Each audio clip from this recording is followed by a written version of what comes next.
Good morning. The context and maybe excuse for today's episode is a recent experiment by the journalist Evan Ratliff. In short, he decided to make an AI voice clone of himself and set it loose on the world. So I wanted to ask him a bit about his motivations, his experience, the experience of the people around him. He chronicled this in a 6-episode podcast series called Chill Game, which I highly recommend you listen to. But Evan also happens to be co-host of the Longform Podcast, which came to a close this year. They've had an incredible 12-year run, conducting fantastic interviews and documenting a very interesting moment in time for long-form journalism. So I spent some time asking him about that too. And as a final note, I'm going to be slowing down the rate of episodes a little bit. I've been doing this once a week for quite a long time now. I'm still working out how that'll look, but don't be surprised if you see the frequency drop a little bit. But now, here's Evan Ratliff. I recently binged Shell Game, your wonderful podcast where you decided to take an AI voice clone and kind of set it loose on the world and the people around you. And this is clearly something you know about yourself, but across the different projects you've done, I see you very much throwing yourself into things. With Mastermind, there were some risks going on there. I, with a lot of interest, read the whole saga of your attempting to disappear while you were at Wired. It's interesting just to watch you kind of throw yourself at all of this. And with Shell Game, it sounded like your point with it, too, was you can better understand what something is like, as was the case when you tried to disappear, by just like getting into it and doing things yourself. Has this always been, the way you are? Do you always approach things in this way? What's that like for you? I wouldn't say I'm always that way in everything. Like I've done a lot of just like straight ahead journalism as well. But these are kind of my favorite projects, and I think you can tell, like if you read or listen to them, how I am about this approach. But it's probably like when I started out, I was reading stuff like early Hunter S. Thompson kind of work, where setting aside the later stuff, like the true gonzo, where a lot of it is also like fictionalized, like the early Hunter S. Thompson stuff, where there's a book called Hell's Angels, one of my favorite books, where he just embedded with the Hell's Angels. And it's actually just an extraordinary piece of reporting. And he also went too far and he got beat up. And that was kind of, I was interested in taking some of that for my own work. Like that really fascinated me. Like, what can you learn by putting yourself in the middle of something? And there's a danger there, and people sometimes call it stunt journalism. And I think you also have to be cognizant of the dangers of it. But I feel like kind of immersing yourself in something is a different way to get to the facts of it, or even the truth of it, if you can. And I don't do it I actually don't do it that often, but when I do, I try to go as far as I can. Like there's no point in doing it if you're not going to take it as far as you possibly can and take all the risks that you could take. Maybe what I was trying to ask more of that was not necessarily about are all your journalistic projects in this way, but do you feel like personality-wise, this sort of project, it sounds that way to me, is something that feels like a match for how you think about yourself? I think so. Although it's funny because it is a kind of persona that I get into, like it's a different person. I mean, we're all this way, but like the person who goes and does straight up interviews with people is a different person than the one I am with my kids. And it's a different person than the one I am when I do one of these projects. So if you meet me in real life, you would not find me to be a super risk-taking person on a day-to-day basis. But I think, or even someone that like enjoys talking about myself that much, although we all kind of do when it comes down to it. But like for instance, I wouldn't write a memoir, I don't think. Like I just don't think there's enough there. But I think in the context of these scenarios, I like to create a scenario, and then maybe I'm sort of like living out the part of me that wants to like push the boundaries a little bit, a part of me that isn't really activated day to day, I would say. I'm now wondering then, is there any space for you in which you do have that? I mean, you talking about this right now, you can kind of see this global view of I have all these different personas, including whatever one I happen to be wearing right now. Is that something that is really conscious for you, where you're thinking about these are the different parts of my personality or latent aspects of myself that I kind of want to exercise to the various things I do in life? And these are the different areas where I can do that? Or do you feel it's more intuitive? I think I do think about it a lot. I mean, partly I'm just forced to in this particular profession. Like, it's kind of like, even with listening to yourself, like, I have had to listen to myself talk so much, interview people. Like, you just become a little more hyper aware of kind of like your ticks when you're talking to someone, and the questions I ask, and the way when I'm interviewing someone, literally more than half the questions will be like, and so, like, I always start with the word and there's sort of that on a granular level, but on a broader level, I think like, God, is that even me? Like, that's me, but that's me in this particular mode. And I'm very familiar with that mode because I've been forced to listen to it to, like, check and edit and proof audio. And the same thing when I'm writing. So I think I am pretty aware of that. Now, when you're in the moment, it comes kind of naturally. Like, if I go into the Philippines and interviewing people, like, I'm just there in it. But I think people who know me really well would also kind of like, it's not like they would be surprised, like, it's a totally different person, but I think they would be interested to see like how I am in that environment versus how I am around them. But I feel like we are all that way. It's just like, when you're a reporter, you kind of engage with that maybe a little bit more because you're often put in this position where you're trying to convince someone to talk to you. You're trying to get something out of them. And that requires being sort of sometimes solicitous, sometimes more revealing of yourself, sometimes less. And like, everybody has a way of doing that. And it's not their real self necessarily. What's it been like to do that over time? Do you feel like you've gotten significantly better at it? I think I've gotten better at it. I mean, anything you do that much, you get better at it. It's surprising to me sometimes the level at which, like, it's still hard. Um, Things that I would think, oh, I've done them so many times, they wouldn't be hard anymore. Like, I mean, a lot of reporters will say it's like cold calling. Like, I still hate cold calling people. I still hate knocking on someone's door cold when I have to do that. Like, it's just not me. It's not my personality. So it's a real fight to like make myself do it every time. But then after a while, when it comes to just conversing with people and interviewing them and trying to get them to talk about certain things, I've just seen enough, like, I've been in these scenarios enough different times that at least I can say like, oh, this is one of these. Like, this person is like, for example, like, sometimes you'll run into someone who's just like, what's the point of talking to you? Why? Okay, I have information you want, but like, what do I get out of it? And you have to like address that. Like, you can't ignore that. And like, there's sort of types of people that you encounter when you're interviewing folks. So I think I think I have probably gotten better. I think there's still times when I just think like, I really botched that one. Yeah, I mean, a lot of it is doing what you have to do.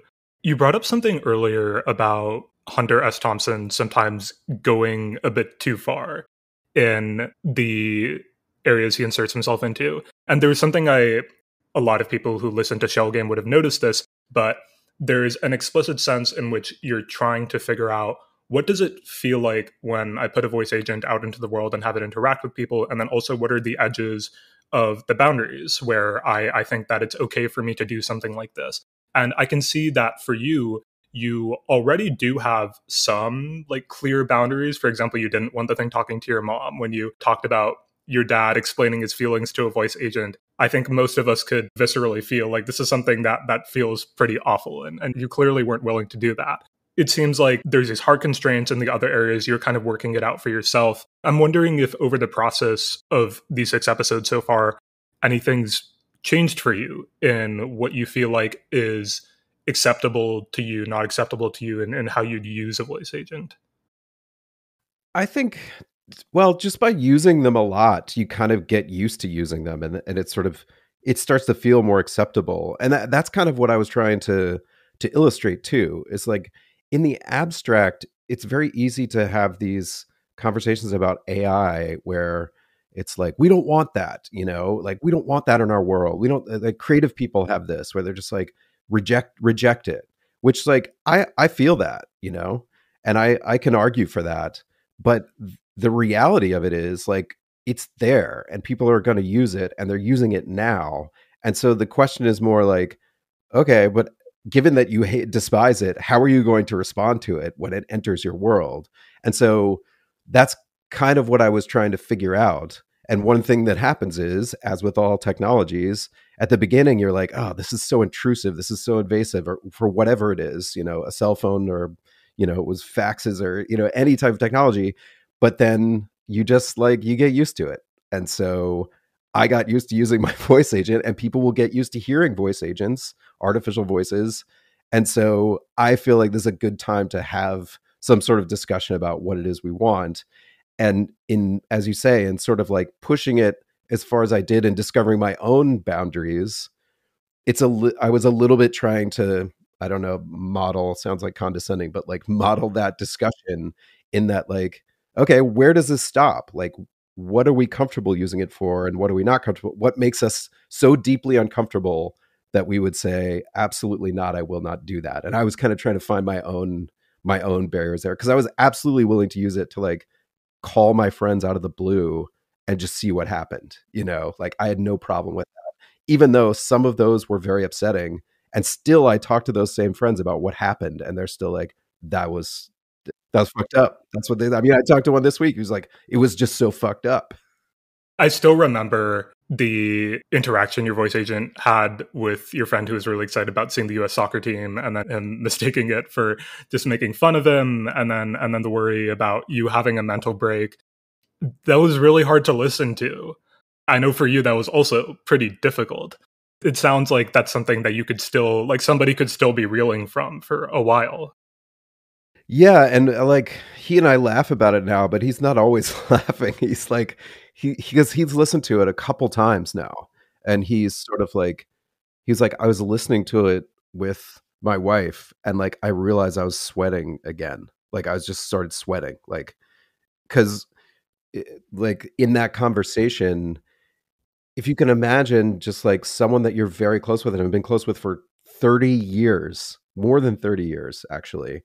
And suddenly they're just acting very bizarrely, and they're sort of like being sarcastic with you in a way they're not, and they're being slow in a way they're not. And it's just like extremely, extremely unnerving. And I didn't expect that to happen. But when it did happen, it kind of sort of illustrated something about what could happen when you talk to these AIs. But yeah, it can have long-term impacts on your trust, even, of who you're talking to. I mean, you did talk about this, saying that some of your friends, even when you were talking to them afterwards, they were a little bit uncertain. Is this actually Evan? I think I'm talking to him. It seems like very much a one-way door.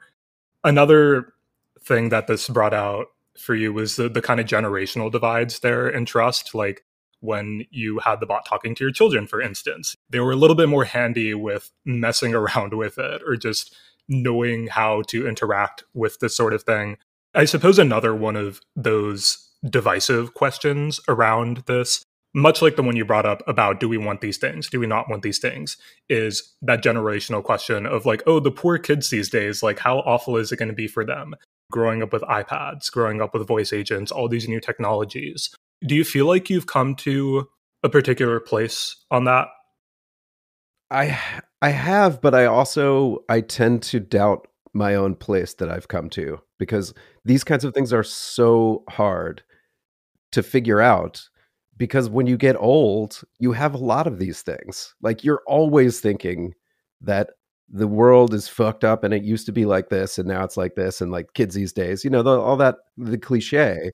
And so determining when something is actually excuse me, determining when something's actually changed for the worse is is quite a challenge.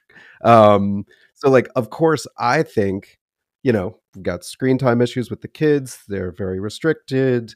I think, well, I don't want them growing up with like AI agents talking to them all the time. Excuse me.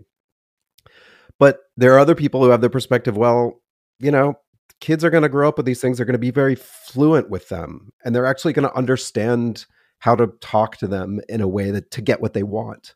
And I feel like, it's hard for me not to say like, well, there's things that I grew up with that my parents' generation thought were going to melt our brains. And I feel all right. I watched an insane amount of television, for example, and like it, I feel like it didn't ruin me. So I'm skeptical. Like I'm not a person who comes down very hard on those issues. I do think that like in the general sort of like screen time sense, like I would like my kids to have skills in the world in terms of like socializing and being in the outdoors. And I think there's a different argument there that's just like kids that get caught up in technology. I don't want my kid to do that. But I think I have a harder time with sort of like, is this inherently bad? Is it worse today than it was then? Like my personal view is that like pre-smartphone era was better in every way. And I've had this argument with many people. Like you could talk to me about anything, directions, driving directions, GPS, whatever, and I have an argument why it was better before. But that's just old person talking, I'm pretty sure. I'm sure this differs from person to person. I had the misfortune of smartphones really becoming a thing when I was about 10 years old, just getting into middle school. And looking back on that, I think this was actually awful for me and lots of people involved. So I side with you a little bit on this.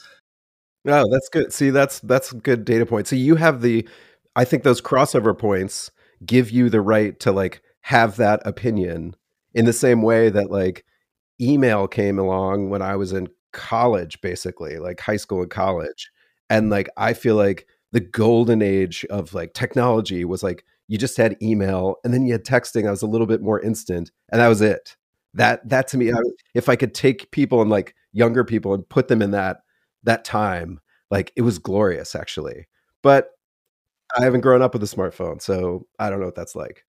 I guess one of the things about being young is that natural flexibility you have. And you made this point that you want kids, even if they're going to grow up with these technologies, to also be able to learn how to be people and interact in the world. And it seems reasonable that you can have both of those things so long as your kid isn't just like cooped up in a room only talking to an AI agent. That seems like a bad way to get socialized. But technology is naturally attractive. And I think that lots of kids get enamored with whatever it is they're able to access on computers and the screen. I mean, I definitely spent a little bit too much time playing games and stuff like that as a kid. The question then, I guess, is how do you balance those things? The expense. I know that a lot of his justifications are controversial, but like Jonathan Haidt was very, strong-willed on this point of wanting kids to have a lot of freedom and go outside. Although I know you don't land super hard one way or another, do you feel like you figured out a sense of what a reasonable balance looks like? I have for my own children. Like my wife and I have our own approach and we feel pretty confident in it, and it is frankly like quite limited. Like my kids are on an iPad maybe like an hour a week.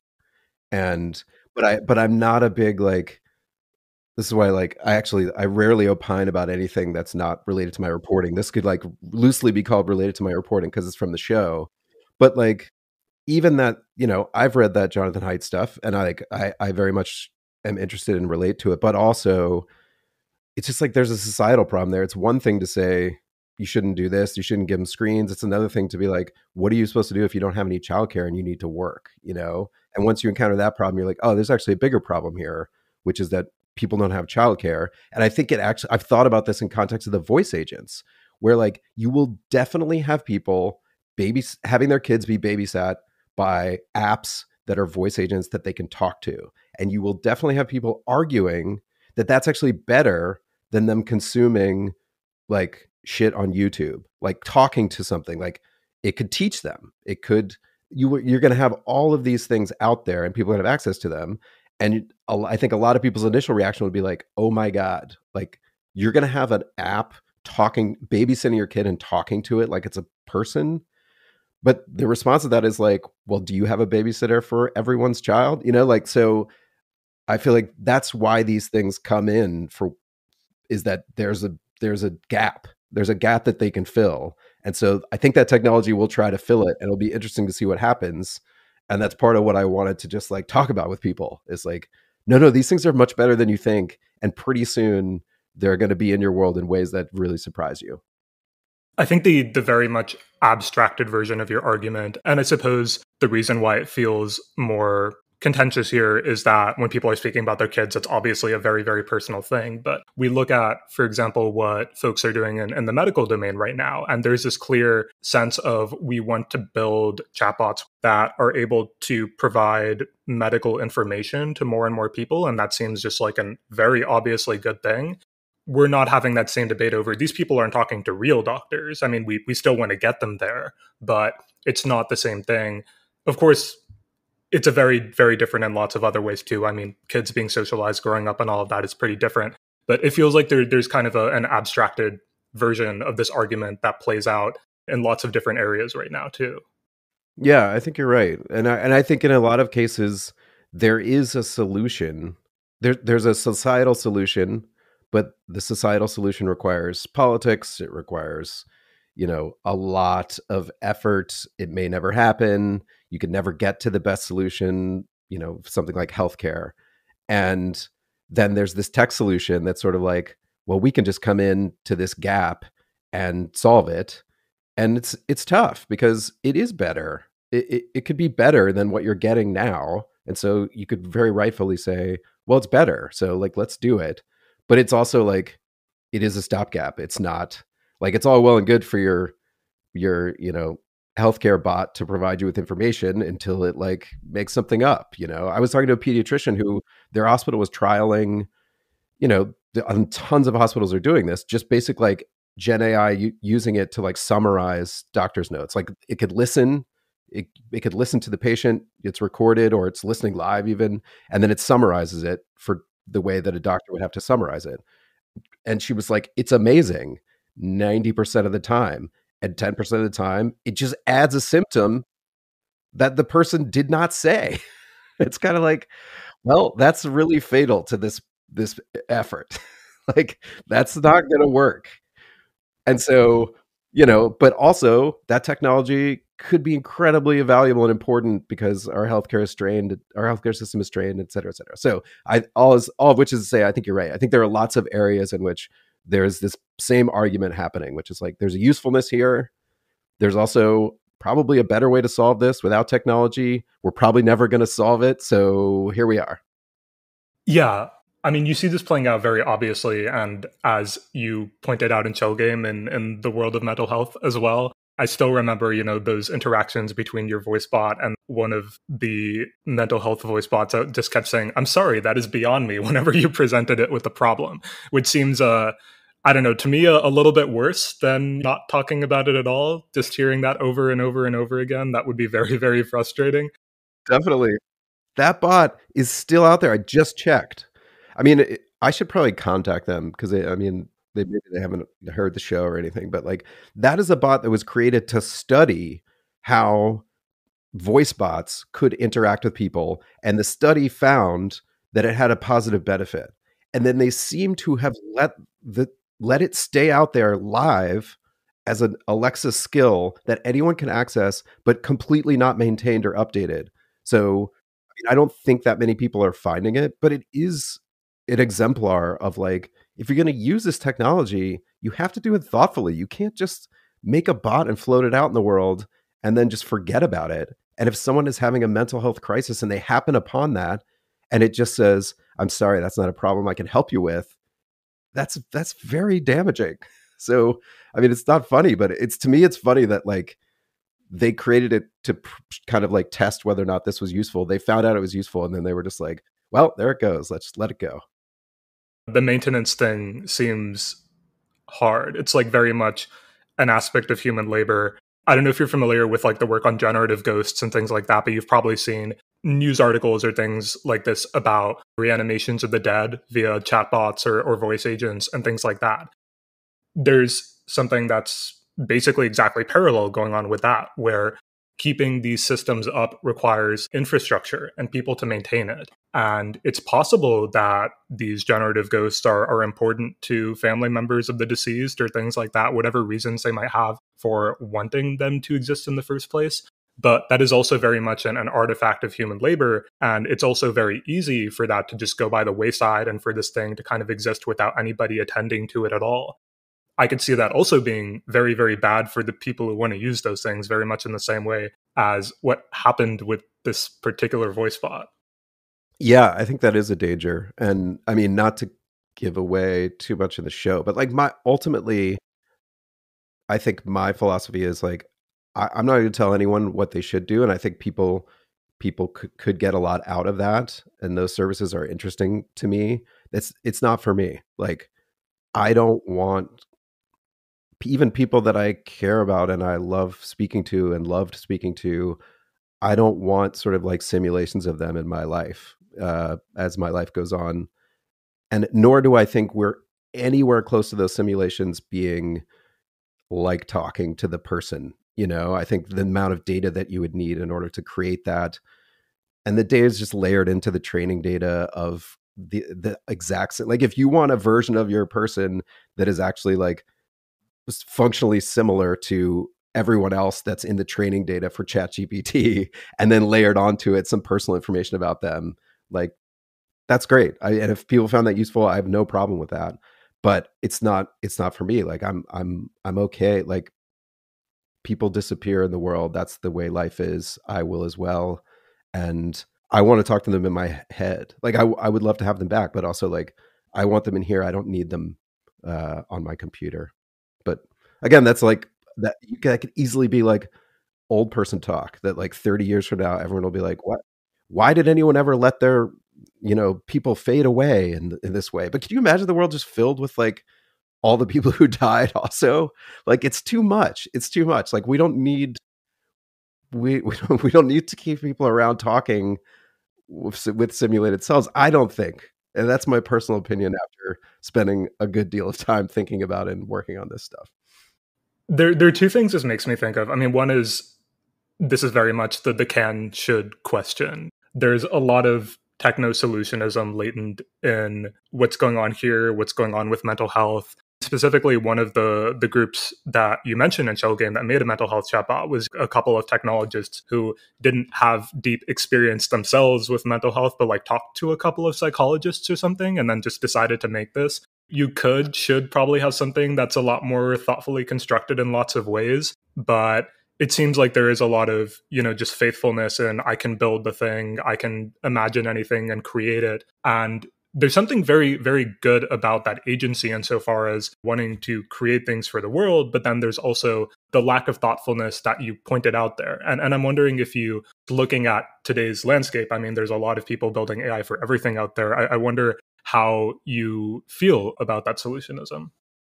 I mean, I have covered technology for what seems like a very long time. I mean, my whole career. I started at Wired Magazine. And so I don't want to say I'm cynical, but I have seen over and over and over again the way that the sort of like societal good of what people are inventing is just backfilled into what they've done. And now you see that happening just endlessly every day with the new AI startups. And I don't have a negative, like I don't think they're bad. I mean, the climate impacts are starting to surface, and I think that will be the area where there will be a lot of regret. But I think just in terms of what they're doing, I would prefer that people I actually like it better when they're more straightforward about it. Like if the people who are making the mental health voice bot, like if they had like read another article online, they'd be doing like an AI washing machine. Like they're just trying to succeed. Like they're trying to succeed. And sometimes there's some flavor of it where they're like trying to solve a problem. Like, and it's just fun to solve a problem. It's interesting to solve a problem. They want to be successful. They want a startup that goes big. Fine. It happens to be this. Like, okay, just say that. That's fine. But I think when you're dealing in areas that are actually very important to people, it is troubling that that's the approach, that the approach doesn't involve thinking about the broader consequences, thinking about what happens when something goes wrong, and it's like you get back to the thing is you see the same thing over and over again. It's like the reason why move fast and break things is like a phrase that gets thrown back in the face of tech people all the time, is that people realize that the thing that was getting broken was like us, like our society. Like that's what they were fine with breaking. And it's true. Like they just wanted to win. They still just want to win. And so I think I prefer like a more on the surface discussion of that. But then you kind of get into a situation where it's like people are, they're hating tech, or it's just like there's a lot of nonsense.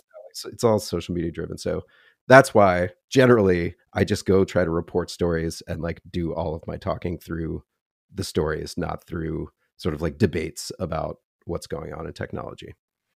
That makes me wonder about the theory of change aspect to that other work as well as Shell Game, where, you've said this many times. The point is to, with Shell Game, for example, bring these questions to the forefront and sort of explore yourself. What does it look like to figure out where these edges of acceptability are and kind of to get people to think about and react to it? And you've been very successful in that so far, I think. Is that kind of where it stops for you? Do you feel like you want to do this work, put in the reporting, think about where are these edges? What do they look like when I actually explore it? Give that to people and allow them to make their own decisions? Yes, I would say yes. That's my outlook. But I too don't want to backfill some grandiose reasons for doing the work either. Like I really like doing this work. Like I really like exploring my own curiosity. I personally enjoy it. It's a dream job for me. So I also am not naive about like the impacts you can have. First of all, I don't do the most, I think noble version of journalism, the truth to power, type of journalism that many of my colleagues and friends do, where they are actually dealing with like a very serious problem and trying to like expose something so that it gets solved. So I'm kind of working more, I like narrative stories. So I'm working more in the world of, I like to tell a good story. I like it to be deeply reported. And then there's a little bit of, well, you don't know how it's going to impact people. Like you don't know how people are going to take it. So for instance, I did that Vanish story. It probably was like the most famous thing that I have done. Like people still talk to me about it. And so I know it affected people. Now, do I think that it caused us to care more about privacy in some broad sense or change how privacy was viewed? No, I don't. I don't think it like changed the world. But then I also leave open the possibility that like, I don't know, maybe the people who like started working on Signal, maybe some of them had read it and maybe some of them thought about it. Like maybe there's some small impact that it has on someone's outlook in the world that makes some difference. But you can never know what that is. So I don't sit around saying like, that's the impact I'm going to have. It's just sort of like, if you tell a good story and it's about something that's significant, then hopefully people have a response to it that puts them a little bit more good in the world, I guess. Maybe this is an artifact of living in Silicon Valley, but I feel like I spend a lot of time around or observing people whose source of meaning feels either very impact driven or, to what we were talking about earlier, having this kind of identity of being like a startup founder or something that comes before a lot of other things. And it's like, I'll do whatever it takes to achieve that output. For you, not that the impact part of it isn't there, but it seems like, it's kind of coming from somewhere else first. Yeah, I would say it probably just started with like, oh, this is a job where I get to explore my own curiosity and I get to talk to people I would never speak to. I've just been to amazing places in the world, and I've been to very strange and dangerous places in the world, and I've talked to people that I just would never have encountered if I had gone into some other work. So like that's me. That's selfish. That's what I love. And then it has this other benefit that like then other people consume it and it has some effect on those people. Sometimes they're really mad about it and sometimes they love it. And like with Shell Game, I mean, partly because we did it independently, I just hear from a lot of people who email me and say like, I laughed at this part, I cried at this part. And like, so it's again, like selfishly, that's amazing to like feel your work have some impact on another person. It's just, that's a great feeling. It's less so when they're mad. Some people love it when people get mad. I'm in between on that. Like, I'm okay with it, but I don't embrace it in the same way. Like, I've struck a nerve.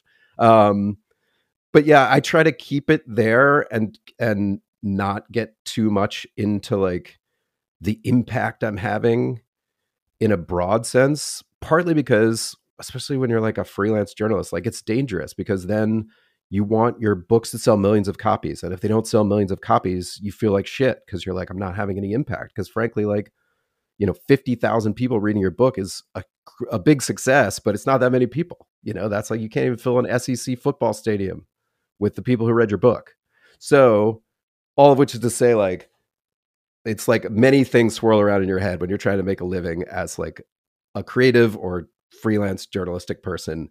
And like some of them are impact driven, but I actually try to keep it in a place where I can say like, oh, this is why I need to get up this morning and do it. And for me, it's not like massive impact that I'm going to have on millions of people. It's like, I don't know, small impact, but I don't know where it goes. Yeah, I'm wondering, when I spoke to Clive Thompson, who's also been covering technology for a very, very long time, it seemed like for him, as for you, there was this interest in writing.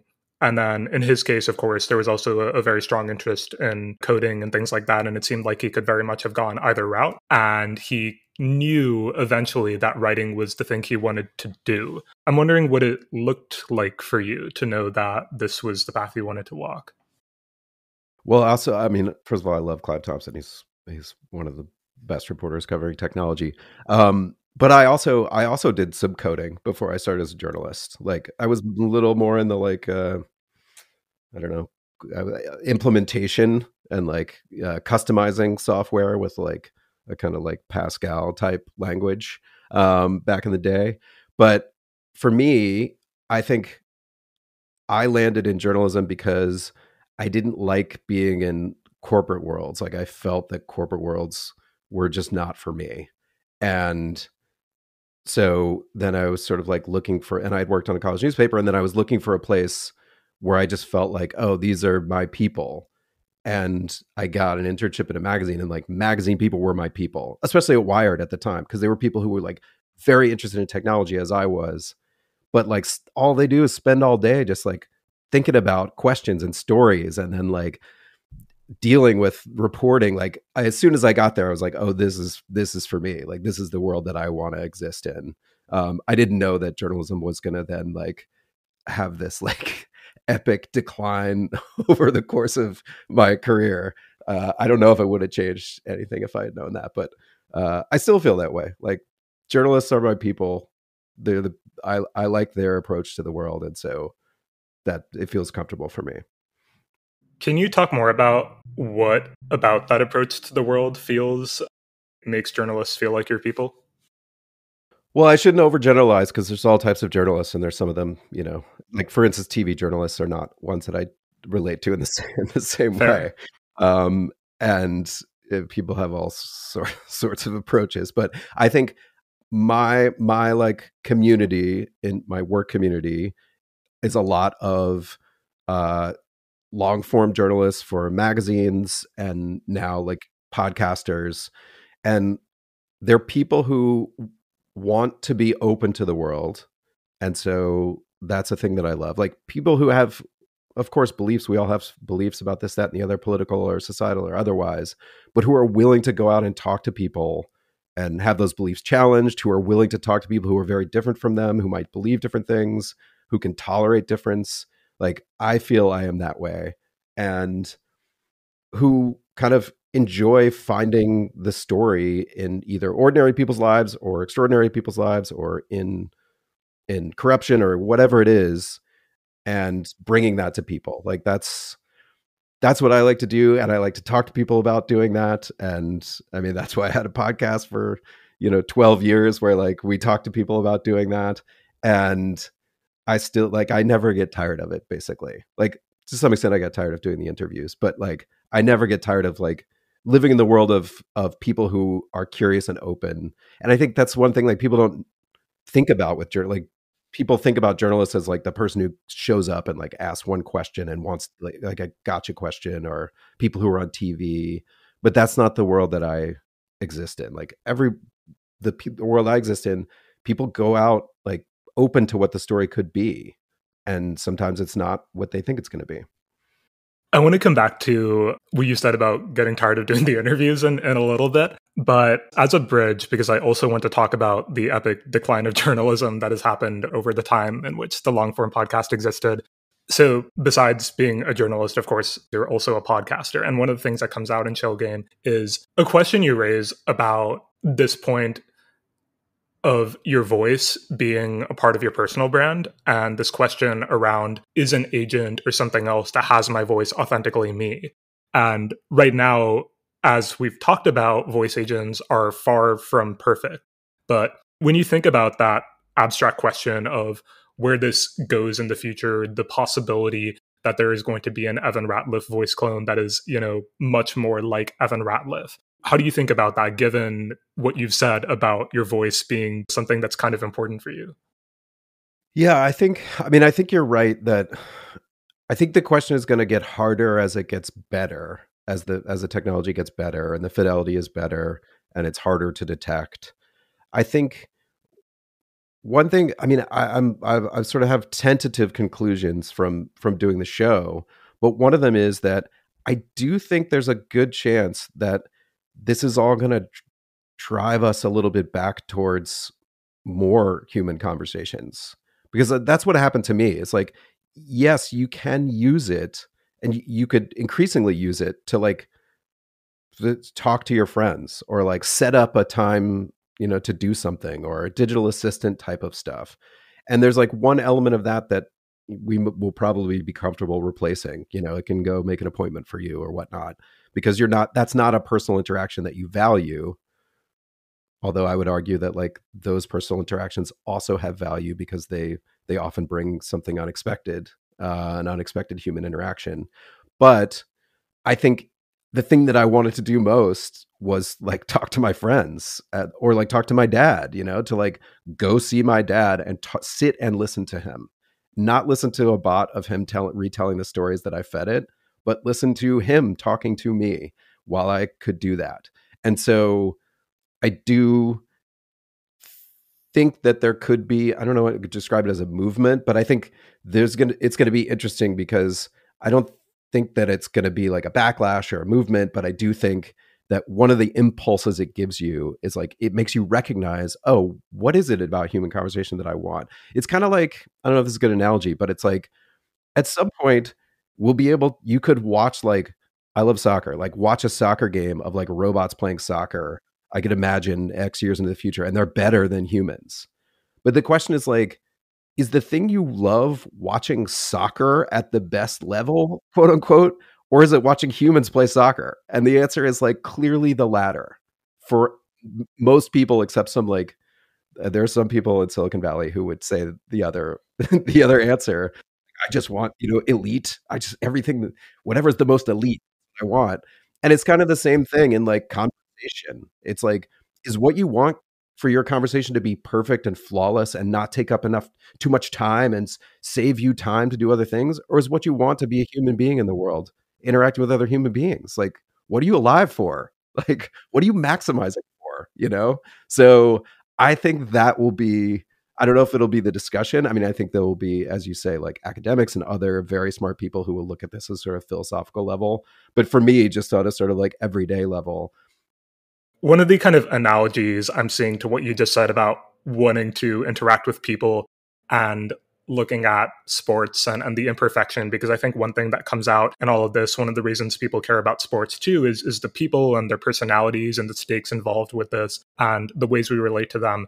This has me thinking about long form and journalism and this question of, there's a world in which somebody could come up with a podcast and think, I just want to interview the very best writers by some abstract measure of best or something. And over 12 years of long form, you've been interviewing so many different people as they've been developing as writers, writers at various stages of their careers.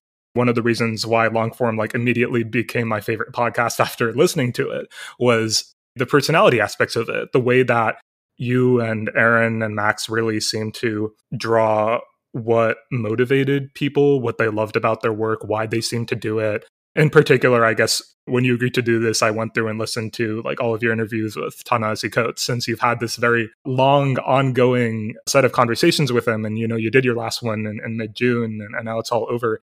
I'm wondering how you think about your positionality within that as somebody who has for a while had to draw stuff out of people and like present it to the world. I feel like, I mean, I think overall, I feel pretty good about, I got better at doing that, I guess I should say, over time. And that was partly because I feel like I learned a lot from my co-hosts, Max and Aaron. Like they were better at certain aspects of that. And so it caused me to get better at certain aspects of that.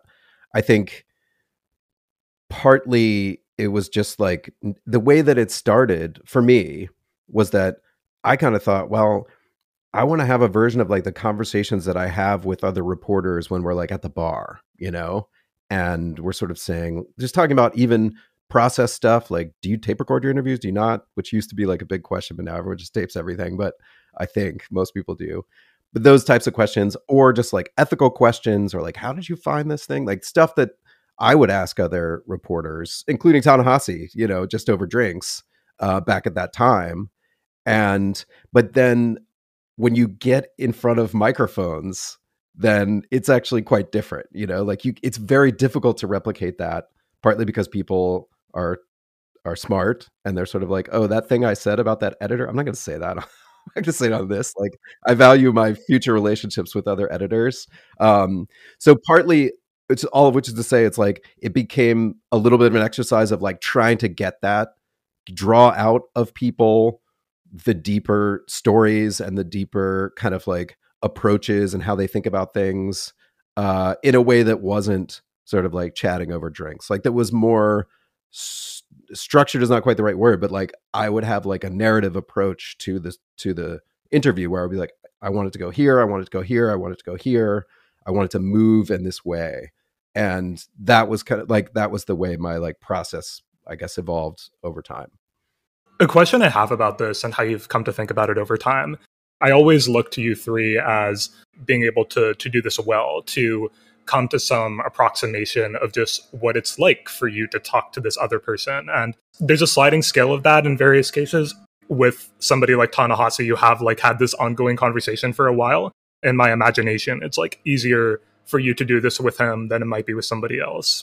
It feels like, as somebody who interviews other people, you don't want to go too far in the direction of, I'm trying to engineer this conversation so that I make this person say something that is insightful or personal or something like that. You want to be open to that happening, but you don't want to be like, I'm trying to manipulate this person into that.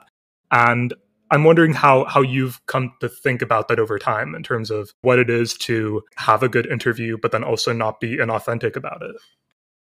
Yeah, I mean, it's a good question. And I feel like I've done many hundreds of interviews and like I will still come out of many of them and be like, oh, fuck me. Like I just didn't get there. Like I missed the turn where I could have gone deeper with someone. So I'm just prefacing this by saying like, I my expertise on interviewing only goes so far, and that I still like castigate myself.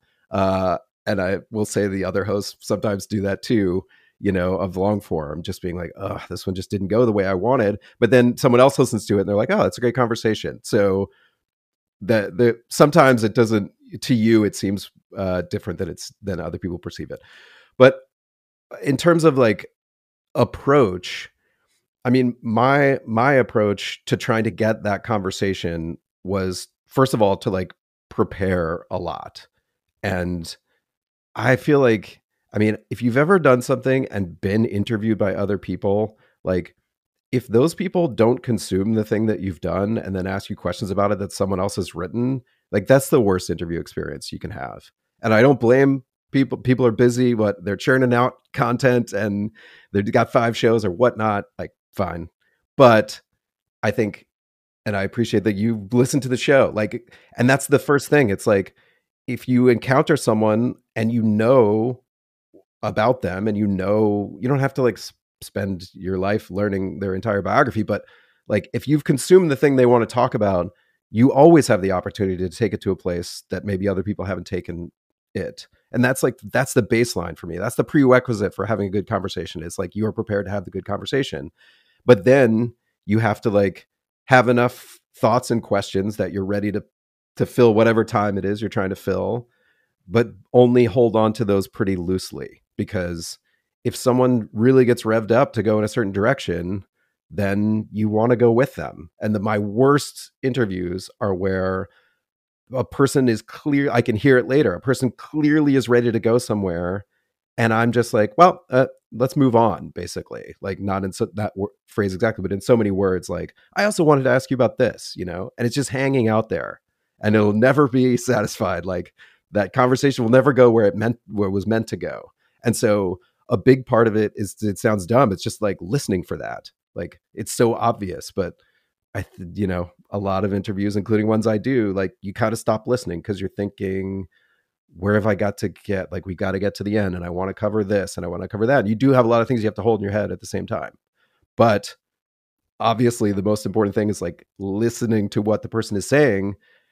And then and Max was so good at this, like just saying like, I'm going to take that one step deeper. I'm going to take that one step deeper. Sometimes you take it too far, but like, I feel like that to me is like the key to the whole thing. But also now, I mean, I don't want to put any of us down, us podcasters, but like, there's too many fucking people talking to each other into microphones now. Like, so it's sort of insane, like, because you can listen to someone like Mark Maron, who's been doing it, like, he was our inspiration 12 years ago when we started, who are so good. Like, he doesn't necessarily have to prepare fully because he's funny. And if you're funny, like, you can do a lot. And he's kind of talking about himself. Point being, like, there's people sort of like mimicking models of people who are doing this, because you see the clips and it's everywhere. And I think people are kind of taking the wrong lessons sometimes. And you just end up with like an unbelievable amount of people just shooting the shit with no structure. And it's like, where does it stop? Like, where does this end? But I mean, I like consuming a lot of it too, but it's just like, I don't know, it's a bit overwhelming at the moment. No, I get what you mean. It feels like it comes across in so many different ways. I think this kind of gets to the point where people are literally, to what we were saying about voices and authenticity earlier, very much mimicking other people's voices and all their intonations. One of the early interviews Max did with Ira Glass, I think they talked about Ira Glass voice being a thing. And I think very similarly, you have like Michael Barbaro voice and Ezra Klein voice. Like, I've heard people come in and substitute for them on their own podcasts. And I'm like, you are very clearly adopting every little intonation this person has. And it's almost disconcerting. As much as I still enjoy the podcast, I'm just like, how do I not do that? Like, I have this almost, I mean, with you three, to be honest, like, I've listened to so many of your interviews. I sometimes am like catching myself thinking like, am I like trying too hard to like sound like Max or something like that? And I don't know how to feel about that. I think I'm like trying to balance that space of like, taking lessons away from you three as interviewers or other people I listen to, but then also not try to be exact mimics or something. Yeah. Well, first I'll say you're doing a fine job. I know what Max sounds like, and you're not sounding like you're like some kind of Max imitator. You sound like your own unique voice. But yeah, I think that is, I mean, if you think of it like a creative endeavor, in any creative endeavor, that's kind of what you do. It's like, I mean, I'll go back to Hunter S. Thompson. Like, he would type Hemingway, he would like type out, like just retype manuscripts. And there's lots of writers who would do this, and the idea is to like see what it feels like to have this voice. And like, I kind of did that. I didn't retype it, but I kind of did that with like Hunter S. Thompson stuff, or like Joan Didion, or like that kind of new journalism stuff that I was interested in, like just consumed massive amounts of it and thought about it all the time. But then you don't want to just like try to be that person, partly because like you're operating in a different space and era, and like it sounds ridiculous if you're like mimicking that style, but then you develop your own style, but that is your like grist for developing your own style. So I don't have any problem with like, I've massively consumed certain things and like again and again and again and again, including in podcasts. Like, I've listened to S-Town. I don't know how many times I've listened to S-Town. Like, I think it's absolutely brilliant. And so like, I listen to it just to inspire me to think about like what a podcast can be. But I'm not trying to be Brian Reed. Like, I can't be Brian Reed. I can't be Ira Glass. And so it's always that way in any creative endeavor, I think. Yeah, it seems like some combination of over time you develop your taste, and you might consciously, unconsciously like take things away from people. And it's just kind of getting from that starting point where you're like rewriting Didion or something, trying to explicitly mimic this person, to getting a more abstract version of this. Like a version of that I think of was, I feel like when you're very immersed in a particular writer, you will like start to sound like them in your own writing. And in high school, I was very obsessed with like Pynchon and David Foster Wallace. And, you know, I think my teachers noticed too that I was reading them, because I like turned in a couple of essays to one of my English teachers. And it feels like maybe that's just a phase you have to go through on the way to getting the more abstract lessons out of whatever it is you're trying to get. Yeah. And what you're saying is, I think, directly relevant to the discussions that people have about generative AI, because like there's all these discussions about creativity and what it can do and what it can't do. And like, of course you can say, have it write something in the style of this, have it write something in the style of David Foster Wallace. And like, obviously it's just using the text that it's ingested, and it can do things like that. But like the thing that it can't do is what you've described just now, which is the abstraction of that, the creativity that comes from synthesizing that. Because what I found, especially in conversationally, is that what it does is it moves to the middle. Like it moves to the most base level of conversation, because it's predictive. So it's like predicting what someone will say. And now if you say like, predict what David Foster Wallace would write about this, like it can try to do that. But if you try to have it do its own version of that, that's not what it's built for. That's literally not what it's doing. And so I feel like that is what it is to be a creative person, is to like synthesize your influences and then try to have your own voice. That's the whole thing. And so again, like going back to like, what is it we want? Like for me, like I want to consume things in which someone has done that. That's what I would like to consume. I'm not just looking to consume words. Like this is I'm not just looking for like music. Like that's the thing with like AI generated music. Like I'm not just like, I need some music. It's like, I want music literally, like it's impossible to disentangle it from like someone, even if they're using technology, like being part of the creative process. I don't know. Yeah. Another way to put what you were just saying about generative AI too is I think that flipping that on its head, and the same would be true for voice agents too. What they are doing, it has this explicit purpose. Let me predict the next word. The reason they're conciliatory, of course, you know, you lop on reinforcement learning with human feedback because you want it to be something that is able to interact with the person and like follow their instructions and be helpful and honest and harmless. And all of these things that whatever provider of the chatbot is training it to do. But there's no like internal there's no, you know, like person there with their own motivations who is synthesizing all these things. And another version of that, though, that you'll hear tech people say is like, oh, maybe there is, you know, something going on with it. And then they'll kind of flip this over and project back onto humans and think, what if we're more like LLMs or something of that sort? I'm wondering, you know, for you, having spent so much time talking to other writers and interviewing them and kind of seeing them like inhabit that space of, I think about what it is I'm writing, what I'm synthesizing, who I am, and how that relates to the writing I'm putting out there. Do you feel like you have a negative thesis around that? I'm wondering how you look at it when you look at the other writers you've met and like the way they are. I don't know if I'm operating at the highest philosophical level when it comes to thinking about that sort of thing. I know people there are people who are. I mean, I just think I to me, and this is part of the show, it's like I think it's always valuable to just reflect on like, what are we doing this for? Like what's the point? Because you could so easily decide like there is no point and get into a crisis over it. And I think when I was interviewing and when I talked to other writers, like to a certain extent, like we're all getting at that. Like, why are you doing this? Like, what are you after? Like, how do you approach it? How do you think about it?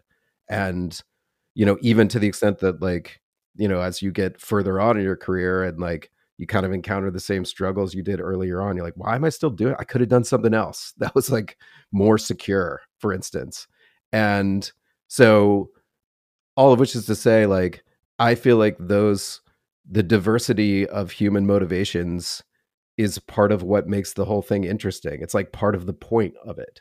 And so again, like removing those things from the equation, you can, but then it's sort of like, well, all right, well, why? But why? Like, what are we trying to do? It's the same with, I don't want to keep taking back the same stuff, but it's like AI generated content. Like, whatever I see, like, whatever publication is just producing AI generated content, my reaction is not like, fuck them, they're replacing humans, although that's a valid reaction. My reaction is like, what's the point of, why does this exist? Like, is someone out there being like, I don't have enough content to read, like there's just not enough news stories for me to read, could someone please produce more? It's like, it's driven by a commercial incentive, obviously, like churning it out, getting ad money, blah blah blah, but in a larger sense it's like utterly pointless, like it exists for no reason at all.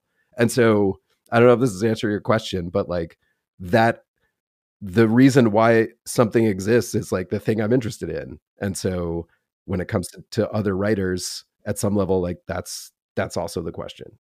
Yeah, it kind of gets there for me. And I think that, I mean, another thing that you and Aaron and Max do so well in your interviews is getting to that, how and why did somebody put all of themselves or some huge amount of themselves into whatever creative work it is they're doing. I remember I was writing an essay once, and a friend sent me this piece of advice about it, because I was thinking about, there are a bunch of things I wanted to say in this essay and I wasn't sure if it all fit together or I could see putting them all into this one essay, but I was like, maybe I want to save this or something. And the advice looked something like, don't save anything for later, put whatever it is you can into it and don't feel like you've left something on the table. For the writers you all speak to, a lot of the time, it does feel like that element. Like, you had this one conversation with Ta-Nehisi where he said, I think he said this, like, sometimes I'll write a piece that is so long, I feel like I'll never have a new idea again. And it feels like there is that element of so many people out there, despite what you mentioned earlier, the bleak state of the industry, are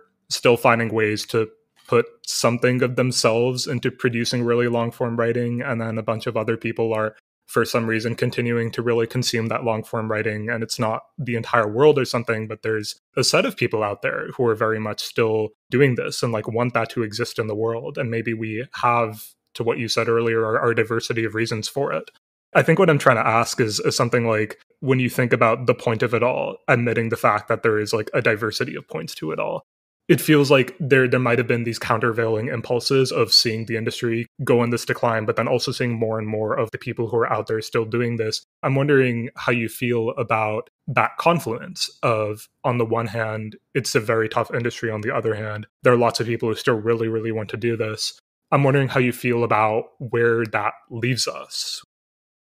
Yeah, I mean, it's a challenge. Like, I mean, I think there's sort of like the personal side and the industry side. Like, from the personal side, I mean, I think the Ta-Nehisi thing is funny in a couple of ways, because what the time when he said like, I may have no one will want me to say another thing after this. It was like, he hadn't even, I think it was like the case for reparations or something, like he hadn't even written Between the World and Me, which is like, his like most famous thing to date. So he was like, it's over. Like, wow, I've got nothing else to say. And so it's a good reminder that when you get that feeling, which is similar to the feeling you get in this industry, which is like, am I ever going to get the chance to do this again?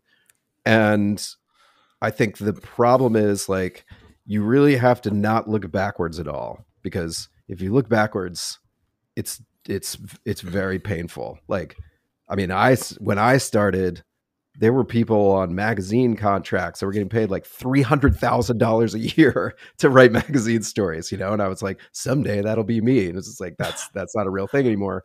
Or if it is, like, it's at a very, very, very, very elite level. But then, like, you know, I feel like now I get paid more than like someone starting out might expect to get paid, you know, in the future. So like, and sometimes I get paid less than I got paid 10 years ago. And it's like, so looking back is like very, very, can be very upsetting.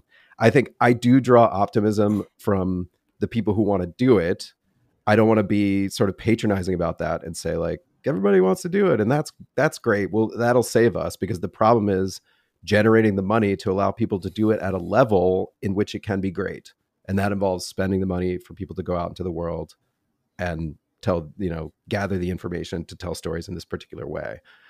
That said, I think like people get savvier and savvier as they come up in a world where it's difficult, and they know how to combine other types of work with doing this work. They know how to find the angles. Like I mean, that's me. I'm like, well, I'll do a podcast. I'll do this. That's for money. And I'll do this. That's for me. You know, people kind of figure out how to make their way in an industry that has not been good at capitalizing on the fact that you're right. People do want to read this stuff. Like you'll can still find that at the big places, some of their longest stuff is the most read stuff. The problem is like, it doesn't directly translate into money. So, and like our industry has not been good at figuring out that problem. Plenty of headwinds. So, you know, whatever, we don't have to get into all the reasons behind it. But to your question, like, I do think it would be different. It would feel different to me if people were just like, no one wants to read this stuff anymore. Like there used to be all this stuff about attention span and people still say that, but I feel like people will listen to it, a 40-minute podcast, if it's gripping, and tons of people do that, and more people are doing it all the time. So like the podcast industry has already been through its own kind of like big budgets declining. But I think like that's where you can get the optimism. That's where you can draw the optimism that keeps you doing it. It's like people still want to consume this stuff even in this world. So you can find a way, but it's not much to tell someone who's starting out, you know, like find a way. Like that's shitty advice. But it feels like the only thing that you can say for certain. I guess another thing that is nice about this is people are trying to find these business models and things like that. I mean, you and I both have Substacks, and people are like trying to find ways to allow more writers to like do their thing. And it's still very, very hard to make any amount of money, I think, even if you are on Substack. But it seems like a mix. I mean, given your involvement in the Atavist, I feel like you're probably an internet was good for writing kind of guy. I remember seeing there's like this written debate between Clive Thompson, who we mentioned earlier, and Jonathan Franzen about whether the internet was good for writing or not. And it seemed to very much boil down to, because I think they both had valid points, the kinds of writers they were. Like Franzen was talking about being a novelist and what the internet meant for somebody who needed the kind of attention that a novelist has to the world. And that was a very different argument from Clive's and the kinds of writing he does. And I'm wondering if you feel like that internet aspect of this and like what in particular it's done to writing kind of folds into what you were just saying. Yeah, I think I'm kind of like, I'm all over the place with that in terms of, well, I guess my overarching feeling is this like quote from Roger Angell, the writer for the New Yorker, that he once said, like, he just said, like, you got to live in the times you're in. Like, I know people who don't have a television, he said, but like, whatever, you live in the now. So like, unless you want to like check out, which is fine. Like, so many times I would like to check out, but otherwise you got to live in the times you're in. So like, you could say it's better or worse, but the question is like, there's a certain kind of writing that I want to exist in the world. And I feel like we have a medium that enables you to write as long as you want and put it out there for people to read. So like, let's do it. Let's figure out how to make what we want exist in this medium. And I don't really give a shit if you take the stories from now and say like, but the stories that ran in the 70s in magazines were better. Like, I don't think that's true, but also like, who cares? Like, it doesn't matter to me. So I love anyone who's trying something new, even if it's like stuff that I don't like in terms of the content of it is not for me. Like, you know, anti-cancel culture. Like there's tons of people who make a living doing that stuff now. But if they do it in this kind of like long, thoughtful, reported way, I've got to like, good. Like, let's get that out. Let's have that out there as a model for someone who can make a living doing this. And if it's sports, if it's whatever. And so I'm pro kind of like, let's take what we care about. Instead of saying the writing is worse, let's take what we care about and try to find a way to do it in these mediums. So podcasting is the same. Like, let's try to find a way to do narrative stories there. And there's brilliant radio people who are able to do that. Like, let's work with them and figure out what they're doing. That's my approach. Like, and maybe it's better, maybe it's worse, but like, again, like I don't have these, I want to produce great writing and I want to produce something that's beautiful and I want to produce something that people consume and it makes them feel something, but I'm less interested in sort of like the literary world's concerns about like whether the quality of the writing versus now, or I just don't care about those debates. Like at heart, I'm a journalist who wants to write as well as possible. Yeah, I mean, it's a very different purpose, right? I think maybe a last like section of things I wanted to ask about was, as we've talked about, the Longform podcast came to a close recently, and one of the things that came out in your last few episodes, I think it might have been Max who said this, but he mentioned developing this intuition about when a conversation is just over and it's time to call it quits. And at a more global level, you all had this intuition of it's time for long form to be over. I'm wondering if you have words for that intuition, or if you can say anything about this conversation between you three, how that happened, how you decided, it's time. I don't think there's a very. I think some people that love the show, like fans of the show, have wanted kind of like, well, what was the thing? Like, was there a thing? And it's sort of hard to explain that there wasn't something. There was not like an incident or a, oh my God, like this, like we're done. It was just, we had an ongoing conversation over many years about like, how long should we go forever? How many should we target? 1,000 episodes? Should we target 500 episodes? And so it was more like we all, for different reasons, felt a little bit of the same thing. Now, I could give you examples. The problem is like it kind of hangs too much on these examples, but like, there were times when I felt like I'd asked the same question so many times that I knew that I was going to get one of the 3, 4, 5 possible answers to that question. And then in a way, like I wasn't listening in the way I used to. And like, that doesn't feel good. Like, I don't want to be on autopilot with something. So there was a little bit of that.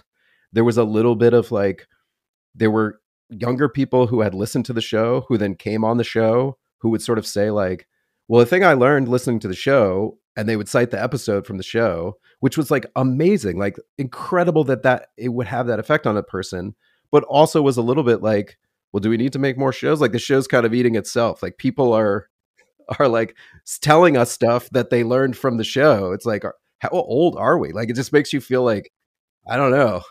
But again, like that wasn't a thing that when that happened, I was like, we shouldn't do this anymore at all. But I think there's just like an accrual of sort of like, I don't know, maybe it's also like it's time for like fresh voices in this space. It was a little bit of it, like tired of hearing myself talk about this stuff and other plans that I have and other uses for that time. And then sort of over it all was the fact that like it wasn't anyone's job. Like it was not anyone's full-time job. I think that would be very different. Like if I wouldn't criticize like Terry Gross for doing the same show for many years. That's her job. She's incredible at it and she makes it different every time. But this was like, because we had 3 people, it was a strength, but also it made it like a little bit like a hobby for all 3 of us. So it paid, but not it wasn't our main work for any of us. So then that always opens up the possibility of like, okay, with that bit of time that I'm carving out for it, is there something else that I could do with it? And you get on in years, got kids, got other things, like there's just a swirl of reasons is what I'm saying. It's probably not very satisfying, but there was this element of like, everything shouldn't last forever. Like, I don't know.